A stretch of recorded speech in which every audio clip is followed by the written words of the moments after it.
রান্নাবাটির পক্ষ থেকে সকল দর্শক বন্ধুদের স্বাগত জানিয়ে শুরু করছি আজকের রেসিপি। আজকে বানিয়ে ফেলেছি দারুণ মজাদার ফুলকপির সিঙ্গারা।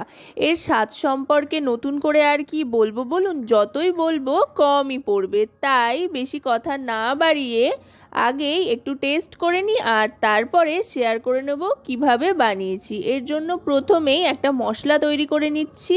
তার জন্য কড়াইতে দিয়ে দিয়েছি একটা শুকনো লঙ্কা, 1 চামচ ধনে, 1 চামচ জিরে আর হাফ চামচ মৌরি।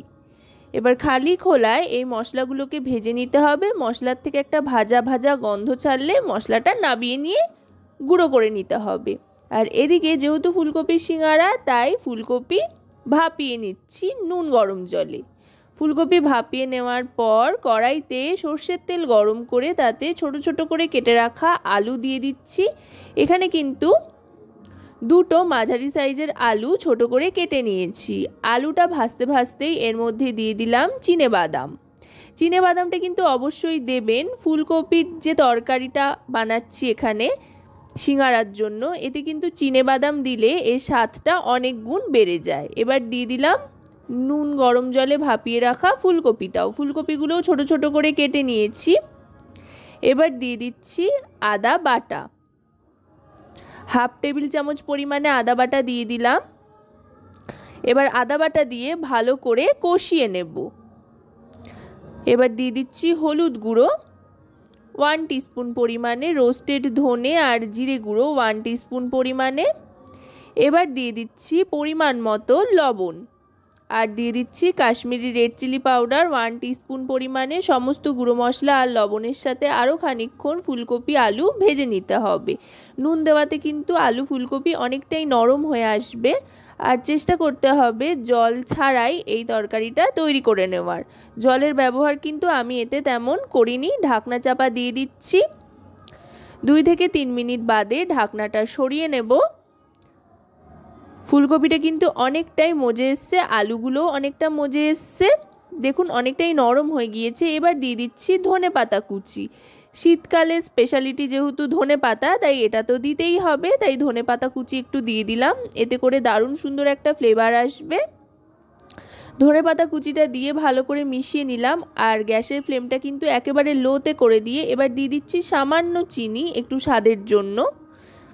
চিনি দিয়ে মিশিয়ে নেওয়ার পর যেই মশলাটা তৈরি করে নিয়েছিলাম শুকনো লঙ্কা, ধনে, জিরে আর মৌরি দিয়ে, সেই মশলাটা গোটাটাই দিয়ে দিলাম। এই মশলাটা কিন্তু এই তরকারিতে আলাদা একটা স্বাদ আনবে, একেবারে দোকানের মতো একটা ফিলিংস আনবে। যাই হোক, তরকারিটা কিন্তু তৈরি হয়ে গিয়েছে। এবার এটা ঠান্ডা হতে দিয়ে নিয়ে নেব ময়দা। চাইলে আপনারা আটার ব্যবহারও করতে পারেন, তবে ময়দা দিয়ে বানালে কিন্তু অনেক বেশি টেস্টি হয় সিঙ্গারা। এখানে পরিমাণ মতো ময়দা নিয়ে নিলাম, তারপর নিয়ে নিচ্ছি স্বাদ মতো নুন। এবার এর মধ্যে দিয়ে দিচ্ছি খাবার সোডা 1 পিঞ্চ পরিমাণে। এবার দিয়ে দিচ্ছি এতে তেল, সাদা তেল দিচ্ছি ময়ানের জন্য। 4 থেকে 5 চামচ মতো তেল এখানে ব্যবহার করছি। তেলের পরিমাণটা চাইলে বাড়াতে পারেন, তবে এর থেকে কম কিন্তু করবেন না। সিঙ্গারাতে ময়ান দেওয়ার জন্য তেলটা কিন্তু একটু বেশিই লাগবে। আর হ্যাঁ, আমি কিন্তু এতে চিনির ব্যবহার করিনি, আপনারাও চিনির ব্যবহার করবেন না। চিনি দিলে কিন্তু অনেক সময় নরম হয়ে আসে। এখানে কিন্তু ডোটা একটু শক্ত করেই বানাতে হবে। ভালো করে ময়ান দিয়ে নেওয়ার পর এবার এতে দিয়ে দিচ্ছি জল। যখন আপনারা ময়ান দেবেন তখন দেখবেন শুকনো অবস্থাতেই যখন ময়দাটা হাতে দলা পেকে আবার ভেঙে আসছে, তখন বুঝতে পারবেন ময়ানটা একদম ঠিকঠাক হয়েছে। ডোটা কিন্তু তৈরি হয়ে গিয়েছে। 15 মিনিট মতো ডোটাকে রেস্টে রেখে দিলাম। চাইলে আপনারা আরও বেশিক্ষণও রাখতে পারেন, হাতে যদি সময় থাকে আধ ঘন্টা মতো বা 1 ঘন্টা মতো রাখতে পারেন। যতক্ষণ রেস্টে রাখবেন ততই কিন্তু ভালো হবে। এবার আরও খানিকক্ষণ ভালো করে মথে নিচ্ছি। এবার লেচি কেটে নিয়েছি। লেচিগুলো একটু বড় সাইজ করেই কেটেছি, যেহেতু একটা লেচি থেকে কিন্তু 2টো সিঙ্গারা তৈরি হবে। আমার চ্যানেলে মাংসের সিঙ্গারার রেসিপিও রয়েছে, চাইলে আপনারা সেটাও দেখে নিতে পারেন। আমি ডেসক্রিপশন বক্সে তার লিঙ্কটা দিয়ে নেব। এবার দেখুন রুটির মতো বেলে নিয়ে মাঝ বরাবর কেটে নিয়েছি। কেটে নিয়ে একটা সরিয়ে রেখেছি আর আরেকটা সিঙ্গারার ভাঁজ দিয়ে দিচ্ছি।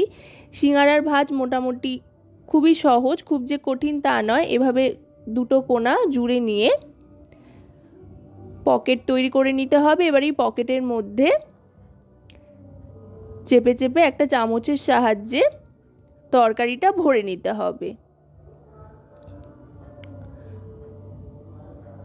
এইভাবে চামচের সাহায্যে প্রেস করে করে দেবেন, এতে করে তরকারিটা চারপাশে ছড়িয়ে পড়বে।